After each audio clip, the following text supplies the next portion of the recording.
ఏపీలో ఎన్నికల వేడి ముదురుతోంది. ఎన్నికల్లో ముఖ్యమైన మేనిఫెస్టోపై టీడీపీ జనసేన దృష్టి పెట్టాయి. సంక్రాంతికి చంద్రబాబు పవన్ మేనిఫెస్టో విడుదల చేయనున్నారు. ప్రతి చేనుకు నీరు, ప్రతి చేతికి పని, టీడీపీ జనసేన లక్ష్యం పేరుతో ఎన్నికలకు వెళ్లనున్నాయి రెండు పార్టీలు. ఇప్పటికే భవిష్యత్ గ్యారంటీ పేరుతో టీడీపీ జనసేన ప్రజల్లో ప్రచారం చేస్తున్నాయి. సూపర్ 6 పేరుతో రాజమండ్రి మహానాడులో గత ఏడాది మినీ మేనిఫెస్టో విడుదల చేశారు చంద్రబాబు. సంక్రాంతికి పూర్తిస్థాయి మేనిఫెస్టో విడుదల చేసేందుకు సిద్ధమయ్యారు.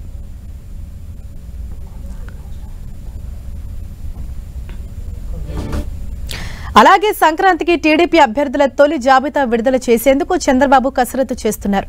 వివిధ సర్వేల నివేదికల ఆధారంగా వడపోత ప్రారంభించింది టీడీపీ అధిష్టానం. పోటీ ఎక్కువగా ఉన్న నియోజకవర్గాల్లో ఐవీఆర్ఎస్ విధానం ద్వారా అభిప్రాయాలు తెలుసుకుంటున్నారు చంద్రబాబు. దాదాపు 90 సీట్లపై క్లారిటీ వచ్చింది. సంక్రాంతికి 50 నియోజకవర్గాల అభ్యర్థులతో జాబితా విడుదల చేయాలని చంద్రబాబు భావిస్తున్నారు. ముఖ్యమైన నేతలకు సంబంధించిన నియోజకవర్గాలు, వివాదం కానివి మాత్రమే మొదటి జాబితాలో ఉండే అవకాశం ఉంది. అభ్యర్థుల ఎంపికపై గోప్యత పాటిస్తున్నారు చంద్రబాబు. పొత్తులో భాగంగా జనసేనకు కేటాయించే సీట్లను పక్కన పెట్టి మిగిలిన వాటిపై నిర్ణయాలు తీసుకుంటున్నారు. అభ్యర్థుల ఎంపికలో ఎటువంటి రికమెండేషన్స్ లేవని టీడీపీ తేల్చి చెప్పింది.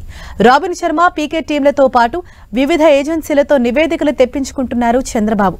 అభ్యర్థుల ఎంపికలో సీనియర్, జూనియర్ అనే తేడా లేదని, గెలుపు మాత్రమే ప్రామాణికమని తేల్చేశారు.